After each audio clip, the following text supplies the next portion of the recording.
we will start with the fresh topic, income from other sources. See, I have got 4 or 5 amendments in the topic of income from other sources, and we will try to put it fast. Within 45 minutes, let us target for a completion within 45 minutes. See, gift taxation, taxation of the gifts is always a topic. Whenever the amendment is there, it is definitely bound to appear in the paper. I am not just confining the discussion only with respect to the amendments, but let me throw some light on what is the taxation of the gifts. See, fundamentally, I am classifying the gifts into 3 categories. One is cash gift, second is gift of movable property, third is gift of immovable property. Now, what our income tax laws is? In case if you are in receipt of cash gift, gift means what? Something which you received without any consideration, that is called as a gift, or something which you receive for inadequate consideration, that is called as a gift. So, in case you are in receipt of gift in cash and whole of the aggregate of such a gift is exceeding 50,000,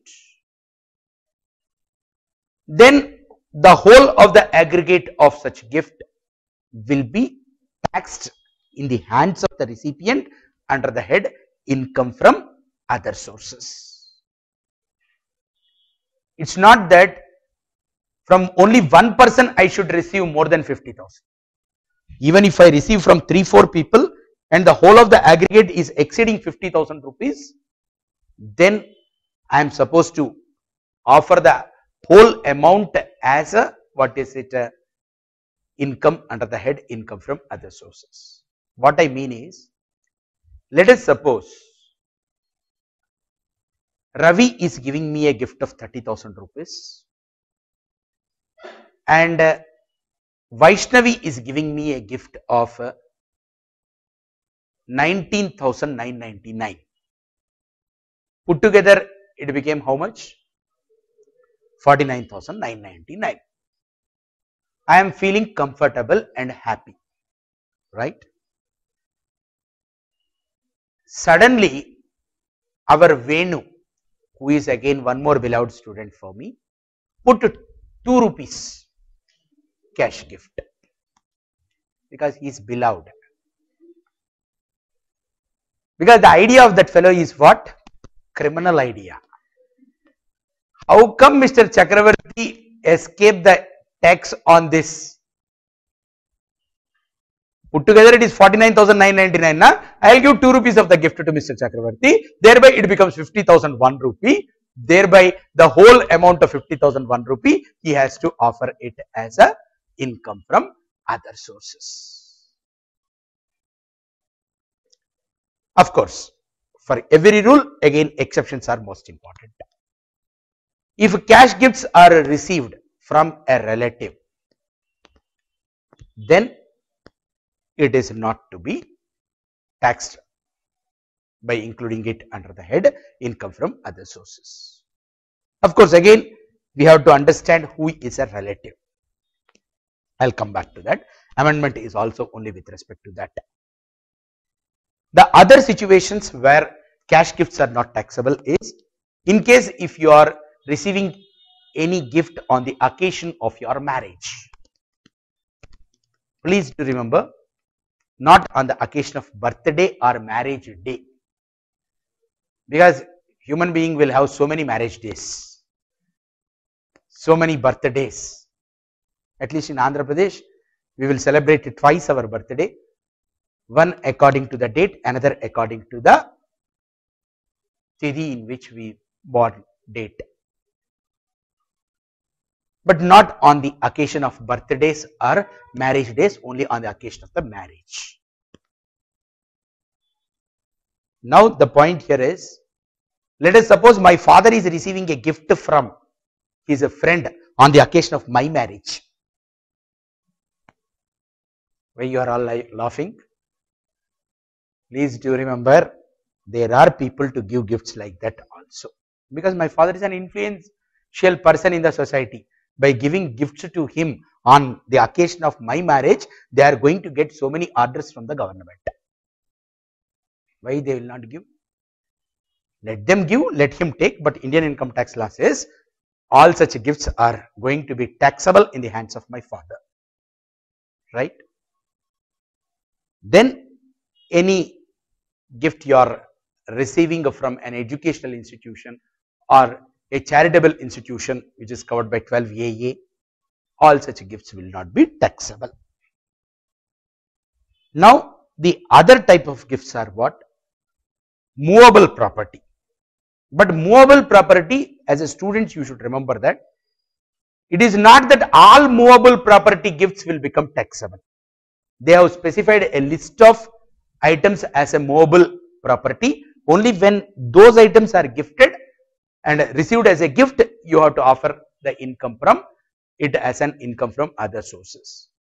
The list contains shares and securities, jewelry, archaeological collections, paintings. There is a list, and that too also if they are received for what is it, without consideration or inadequate consideration, and the inadequacy is more than 50,000 rupees, then the whole of the aggregate of that value of that particular gift, fair value of that particular gift will become taxable. As far as immovable property is concerned, friends, if immovable property is received as a gift for without consideration, then only the provisions of section 56 gets invoked. But in case if immovable property is received for inadequate consideration, then 56 will have no play. Try to understand. As far as movable property and immovable property, there is a distinction. If it is a movable property, then what I receive either without consideration or inadequate consideration will get taxed under the head income from other sources, whereas immovable property only when it is for without consideration. Why not for inadequate consideration, sir? Already 50C is there to tax such situation. What is 50C? If an immovable property, land and building is transferred for a price less than the stamp duty valuation, then your assessing officer can invoke the stamp duty value as a deemed sale consideration and can tax it. So since already 50C is taking care of transfer of immovable property for inadequate consideration, we are not troubling the assessees with 56. So in case of the 56, what it says, if immovable property is going to get transferred for without consideration, then in case if the stamp duty value of such property is more than 50,000, then the whole of such value shall be taxed as income from other sources. If I am giving gift of a building to Monica without consideration and the stamp duty value is more than 50,000, then the whole of that will become taxed in her hands as a income from other sources. This is about the gift taxation. Because there is an amendment, definitely this particular gift taxation of the gifts, read properly and go to the exam. What is the amendment here? Relative. See, cash gifts are taxable in the hands of the individuals and the HUFs only. Now, what we are saying, if a HUF is receiving any gift from its members, gift is received from the relative of the individual. See, if gifts are received by the HUF from its members, even that also we want to exempt it, because from the HUF's point of view, the member of the HUF becomes a relative is a point. Gifts from the relative becomes exempted without getting taxed. So write down that particular amendment. Taxation of gifts, section 56, subsection 2, clause 7.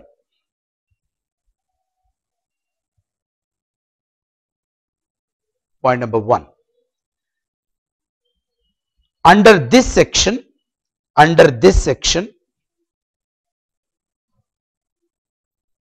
any gift exceeding, any gift exceeding rupees 50,000 in any year,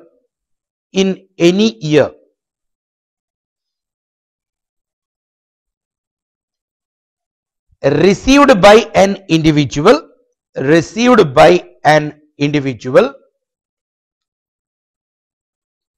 or HUF is taxable as income from other sources,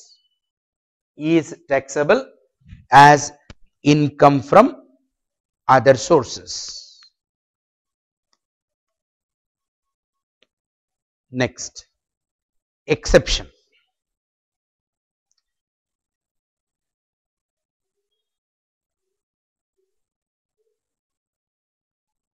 Gifts received from relatives of the individual,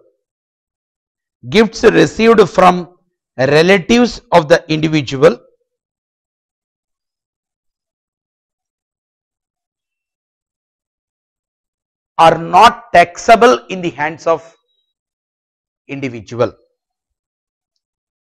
Gifts received from the relatives of the individual are not taxable in the hands of the individual.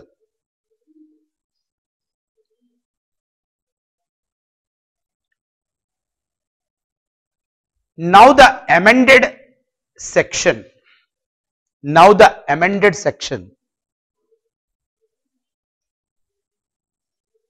extends this benefit to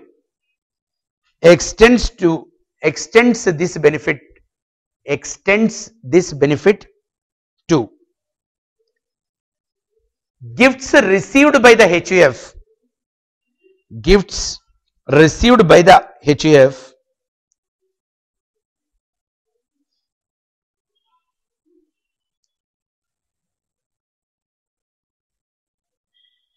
from its members,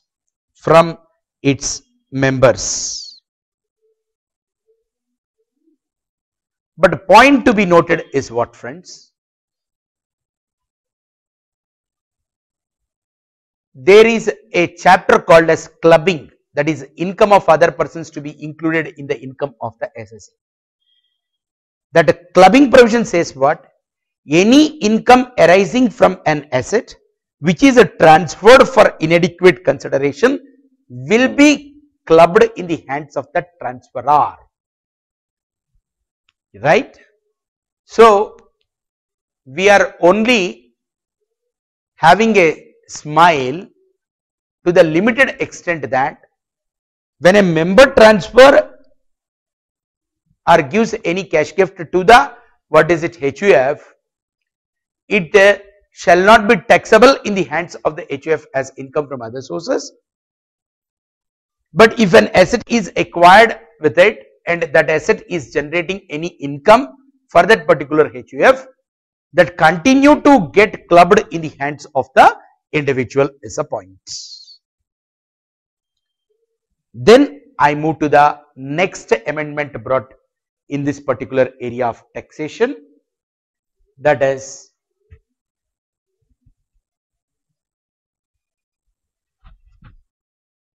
this particular section, before I start with this particular section, let me tell you why this type of sections are being brought.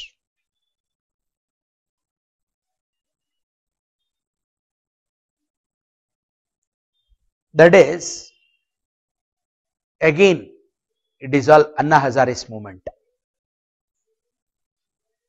And so many political leaders who served the country has got a problem with their sons and daughters.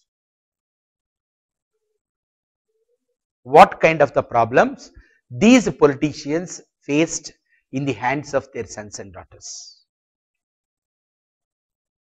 See, this is son and a daughter of the political party, without naming who is he, because all of you know it.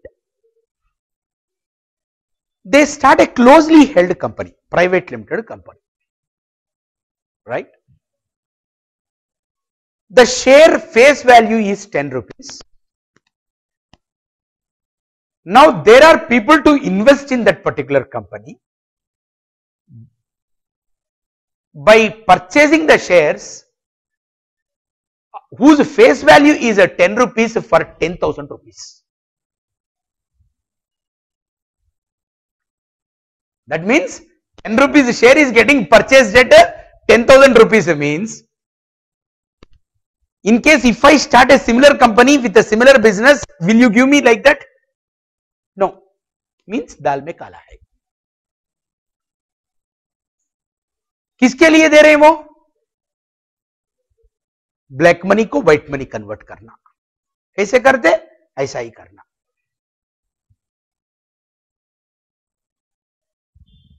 You may say that those people are going to get contracts from the government. For that they are helping the son of that particular politician. No. Nobody is coming and investing, and nor that politician has given any contracts to those people who invested like that. This fellow only gives the black money to that particular fellow and asks that particular fellow to invest in this closely held company like that, so that my black money becomes the white money.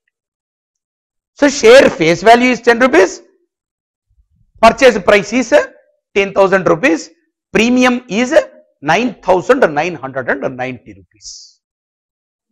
इसके लिए एक inquiry, and again for that inquiry, so much of our tax money which we have paid is getting wasted.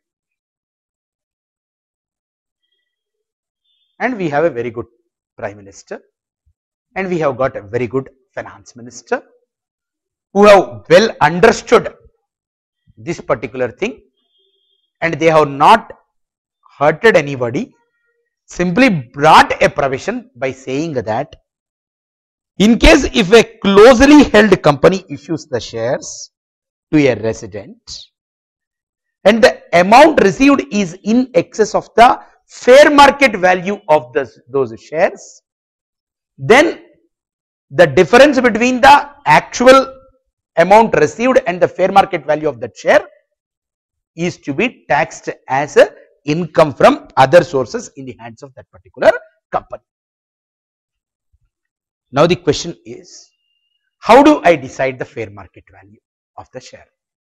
Yes, maybe I accept that 10 rupees face value of the share don't have the 10,000 rupees of the market value, but it will have some value, na? तो वो value कैसे determine करना? What the law says, the company has to substantiate that particular fair market value to the satisfaction of whom? To the satisfaction of the assessing officer, right? In many of the provisions of the income tax law, there is a sentence stating that you have to satisfy the, what is it, the assessing officer, right? Dosto, that is where you have to do the articles. How to satisfy the assessing officer is a thing which can't be taught in a classroom environment like this. For that, you have to ask your respective principals. I am not saying that you have to give bribe. But please remember, proper documentary proof has to happen. Right. So we are not dwelling too much into it, but try to understand all this is to prevent your black money to get rooted and converted into white money. We want to prevent that, and we brought this particular beautiful provision. Write down. Section 56, subsection 2, clause 7b.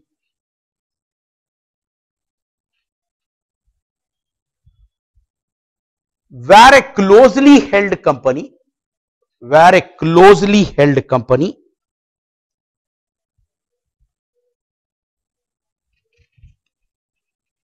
issues shares to a resident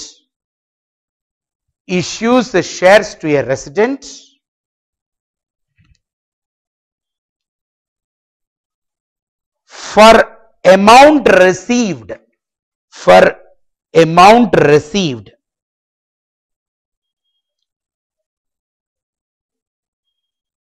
in excess of the fair market value, for amount received in excess of the fair market value of the shares, comma, it will be deemed to be, comma, it will be deemed to be the income of the company, deemed to be the income of the company under the head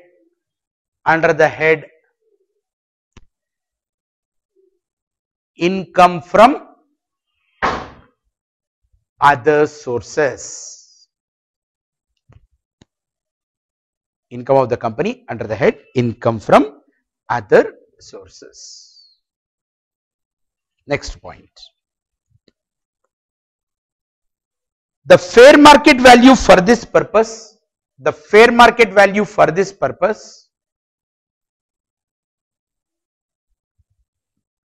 is the higher of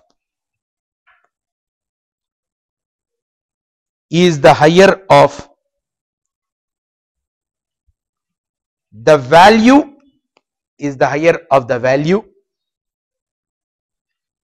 on the basis of method to be prescribed,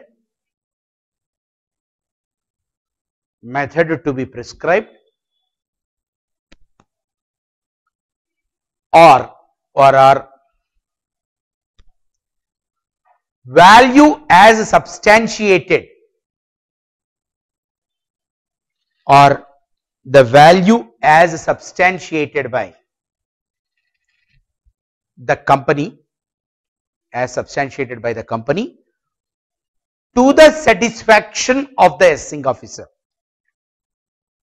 So government has to come out with the method of ascertaining the fair market value of those shares, or it is a higher of the value which is calculated on the basis of the method prescribed, or which the company can able to substantiate to the satisfaction of the assessing officer. Then friends, of course, every rule has to come with certain exceptions. This exception being, venture capital fund and venture capital companies are going to invest in the venture capital undertaking, which also happens to be a closely held company. For such kind of investments, we don't want to trouble the venture capital undertaking. So who are the investors and who is the investee? Venture capital undertaking is the investee, investors are venture capital fund and venture capital company. If they are investing in the venture capital undertaking, then this provision should not be invoked. For every rule, exception you should remember, exception. Write down the exception. This provision will not apply.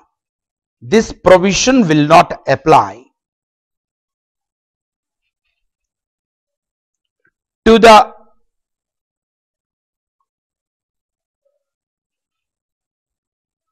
amounts received by to the amounts received by venture capital undertaking. Venture capital undertaking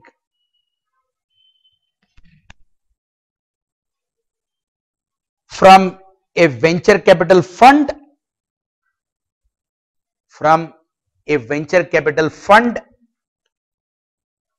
or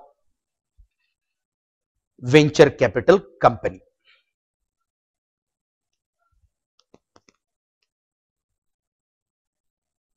Similarly, second point, this provision will not apply to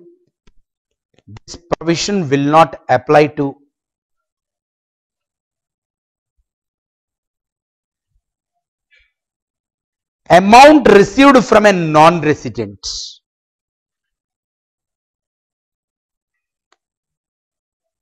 foreign company,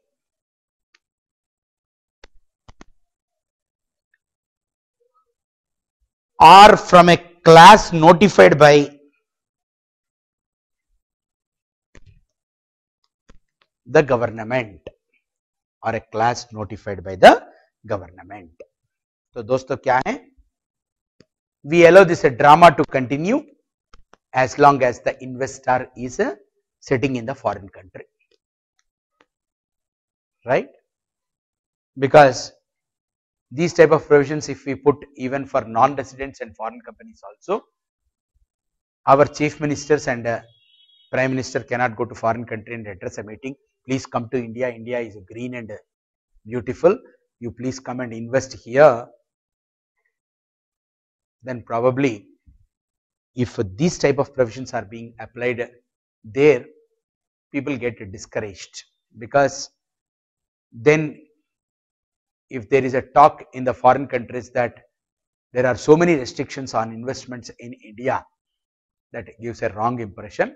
There are other modes of catching hold of this kind of the drama.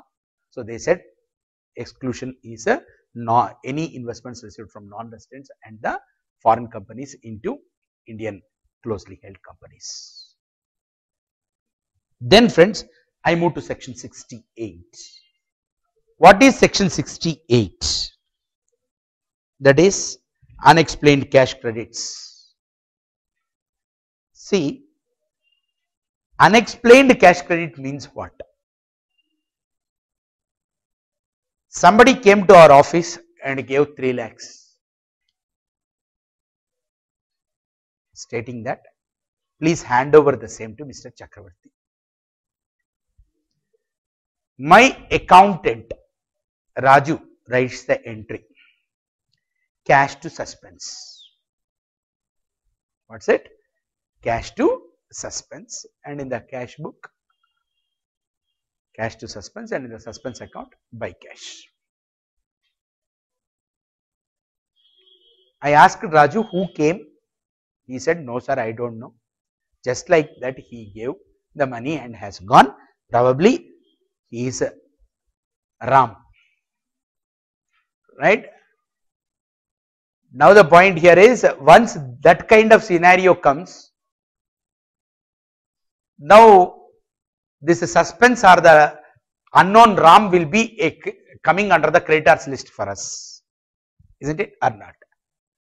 Whose whereabouts and whatabouts, what for he has given is not known. Can I say that no, that Ram may come at any time and I may need to pay, so I don't offer it as an income? Income tax law says no, that is not possible. You should maintain complete details of what for you have received any amount from anybody. Any amount which can't be explained, that comes under the unexplained cash credit, and unexplained cash credit need to get it taxed. Now the point here is, this is a well established law that it is to be taxed under the head income from other sources. Now what is the amendment that is being brought by the Finance Act of 2012? Nature and source of any sum credited being a share capital, share premium, in the books of closely held company shall be treated as explained only if the source of the funds is also explained by the SSE company in the hands of the resident shareholders. See, for a quite long time, we were all enjoying with one aspect, that is, if there is an unexplained cash credit, in case of companies, what we are saying is, put it in the share suspense account or convert it and put it in the share capital. Because as a consultant, I am trying to help the clients by a wrong means that which generally the assessing officer will not look. If I say share capital or share suspense or share premium, probably he may not touch, is what my feeling, and I have advised the client like that. Now all this drama is very well known to the finance minister. That means only it is known to the last finance minister. Earlier country don't have any finance ministers who have got this much of the knowledge also. No. Earlier also they know. But at that point of time, less people are doing that practice. Now since it is not being controlled, more people are getting into that practice. We have to cut short that particular practice.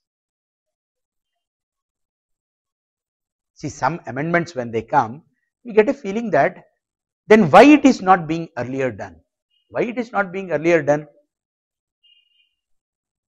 Because earlier less people are taking a helping route in that manner. See, some student was asking me when I am addressing the students on a law subject, sir, constitution got amended several times after it is being laid down. Can't we have a new constitution? It's all old Ambedkar written constitution. Why can't we have a new constitution written by Anna Hazare? Doston, what for the constitution has got amended?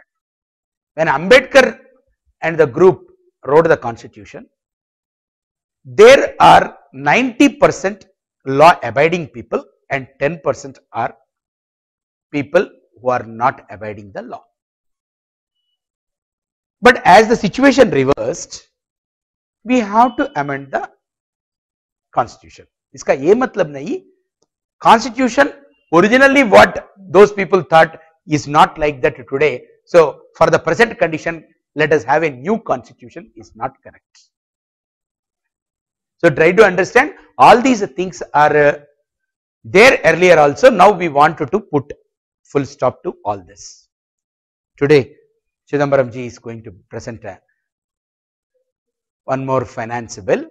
We will see what more loopholes are there which he want to plug in. Right? So this is one such thing. So please make note. Cash credits, section 68.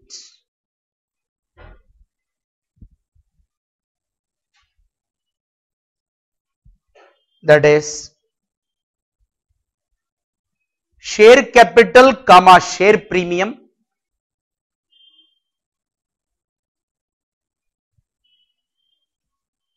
credited in the books of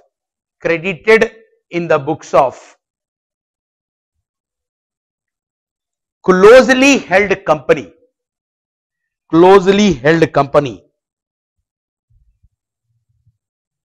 shall be treated as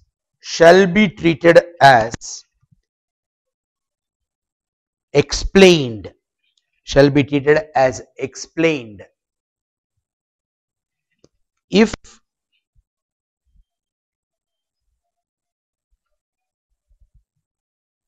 source of funds is also explained by the SSE. Only if source of funds is also explained by the SSE company.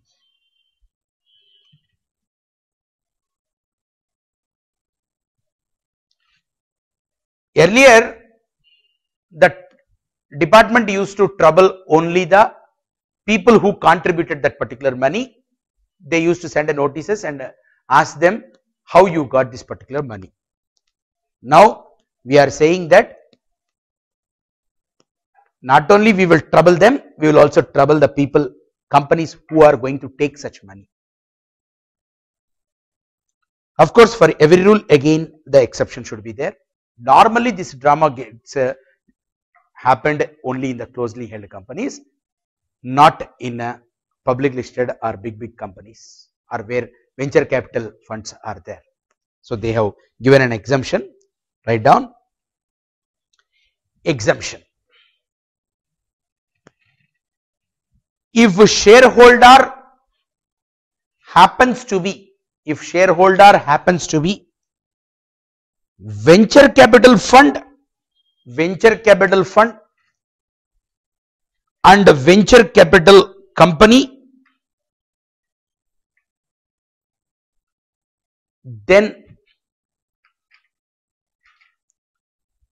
provisions of section 68 are not having any implication,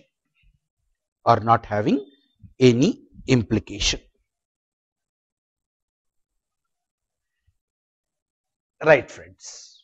Now I move to unexplained money investment under section 68, 69, 69A to 69D. At what rate it is to be taxed? Earlier the law used to say that it is to be taxed at the rate which is applicable to the SSC. It is to be taxed at the rate applicable to the SSC. As a result of that, there is a drama. See, any amendment when you read, which drama of the SSC the law wanted to cut short. Unless you understand the drama, you will not be able to remember this. Sir, how do we get the stories and dramas? Read the memorandum explaining the finance bill, because just like that an amendment finance minister cannot bring. He has to tell the reason for such a doing. Today also once finance bill comes, memorandum explaining the finance bill, as a students of the CA course you are expected to read, or at least to take that paper and have reserved for your future exams. But let me tell you, there are good others, as I told in the last session also, they are writing the books. Under each section again they are putting memorandum explaining the finance bill. That's what I am saying. Earlier we used to keep that particular paper so that at the time of reading that particular section I can see that, otherwise by then if that memorandum explaining the finance bill is not there, I will not be able to understand that. Today हमारा beloved teacher Vinod Gupta ji का modules में क्या है? For each section again the respective memorandum explaining the that particular finance bill is being there. So now at least you open it and read it and understand, because as a student let me tell you, when I am listening any lectures of any resource person, I always used to look at them like a great admirer, because they are giving the reason behind that. Later after studying Vinod Gupta's modules, I came to know that how to read the law, how to understand an amendment is by going through the memorandum explaining, right? So there are certain fanatic fans. I am one such for the Vinod Gupta. Chalo, back to the point. Here try to understand. I will create a story for this. My sister is having 28 years, right? She has got in her bank account, say, about 10 lakh rupees. Income tax fellow sent a notice stating that you please explain this particular money, right? We were filing her returns, but only we are showing one bank account, the other bank account is not shown.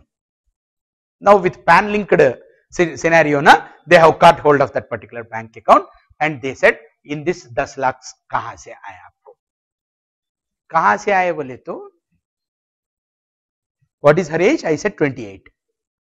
27th year, 28th year I filed the returns for her. Now what I am saying is, every year she got from somewhere a lakh rupees for the past 7-8 years. I do accept that it is an unexplained cash credit only, but that amount which she is receiving just like that falls within the basic exemption limit, right? What you said, unexplained cash credit is to be taxed at what rate? At the tax rate that is applicable to the SSE. Consequently, what will happen? That is, since the every year amount which she is receiving from 20th year to 26th year falls well below the basic exemption limit, so you can't tax it, is what I said.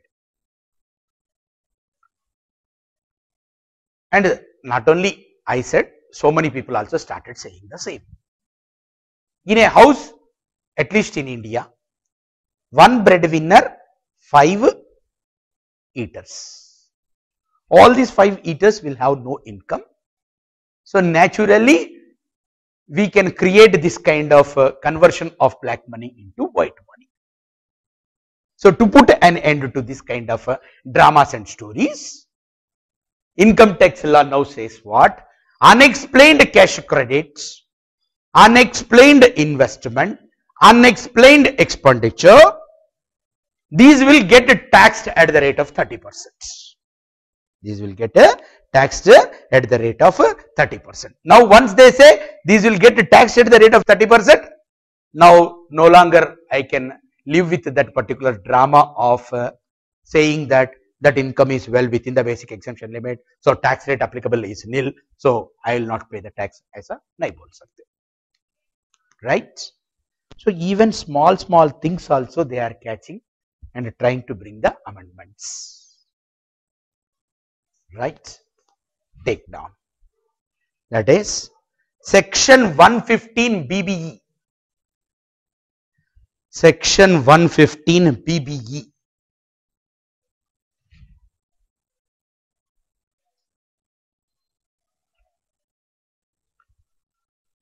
Unexplained cash credits, comma investment, comma expenditure,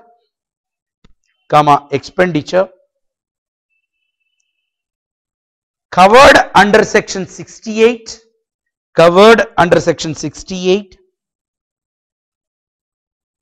comma 69,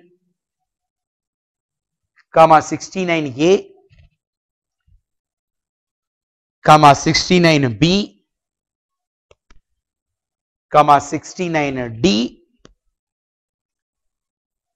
shall be taxed at the rate of 30%, shall be taxed at the rate of 30%,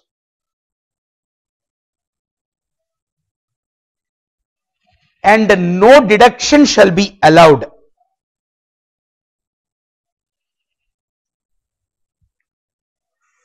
for explaining, for earning. No deduction shall be allowed for expenditure. No deduction shall be allowed for expenditure for earning the said unexplained income. Right. Now there is another section, section 115 DBD. Of course, when I explained the rates of tax, I already explained this. That is, there is an Indian company and a foreign subsidiary company. Foreign subsidiary company declares the dividends and Indian holding company receives those dividends. Foreign companies are not exposed to any dividend distribution tax under section 115(o). Consequently, the recipient of that particular dividend needed to offer it as an income. But the law, in order to encourage the foreign money to flow into India, they said such kind of dividends received by the Indian holding company from the foreign subsidiary will be subjected to a concessional rate of tax. That is, normally it should have been taxed at 30%. Now it gets taxed only at the rate of 15% as a point. So, since already I have made you to write that, I am not making you to again write it, but try to understand. When I say you have to also be careful with the shareholding. Normally, a shareholding of 50% or more like such is not the point. This Indian company is there and it holds 26% or more of the share capital of that particular foreign company. That is enough for us. It need not be 51% holding. It is 26% or more of the share capital of the foreign company is held by the Indian company. From such a foreign company, in case if the Indian company receives any dividend, such a dividend will be subjected to the tax at the rate of 15%. Now, a practical question they may ask like this. From the shares held, that is A Limited, an Indian company receives the following dividend income during previous year 2012 and 13. From the shares held in XYZ Inc., a foreign company in which it holds 25% of the nominal value of the equity shares, 80,000. So, no concessional rate of tax. Concessional rate of tax को आना बोले तो holding कितना होना 26% होना. और दूसरा क्या है, from the shares held in PQR, a foreign company in which it holds 30% of the nominal value of the equity shares. Yes, these dividends will be subjected to a 15% rate of tax. From the shares held in Indian companies, 90,000. In case if I am investing in Indian company and I am receiving from Indian company any dividend, such a dividend gets exempted because company is paying the dividend distribution tax under section 115(o). So that clarity should be there. And income from other sources, section 57 discusses about the deduction. Any expenditure incurred wholly and exclusively for the purpose of earning the income will be allowed as a deduction. So A Limited has paid remuneration of 18,000 in realizing the dividends 4, 9 and 5, and try to understand if income is exempted against an exempted source of income, no deduction is allowed. There is no point in claiming any deduction. So how to compute the income? Try to understand profits and gains from business and profession is 40 lakhs. Income from other sources is 2,61,000. How that income from other sources is arrived at? Have a look at. From XYZ, net dividend is 80,000 minus related expenses are 4,000, 76,000. It will be taxed at a what rate? At the rate of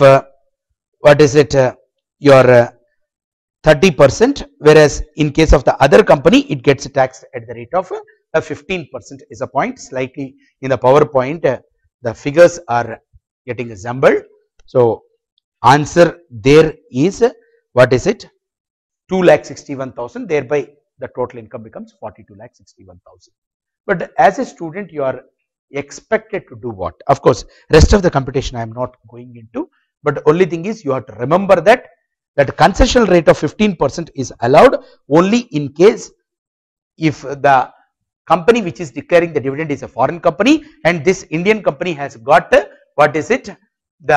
investment in that particular foreign company to the tune of 26%. Keeping the time, we don't trouble you by asking you to write. 115 BBE, what this new section of 115 BBE says, already we have studied section 115 BBE, that is all these unexplained cash credits and all that will get taxed at the rate of 30% plus educational cess and all that. But let us try to understand what is it, this particular question, so that our understanding about the amendment will be complete.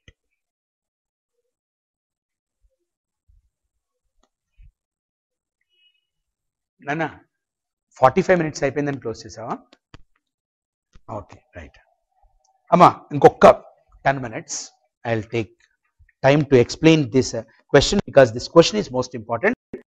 As it is, if that question comes in the CA exam also, don't be surprised.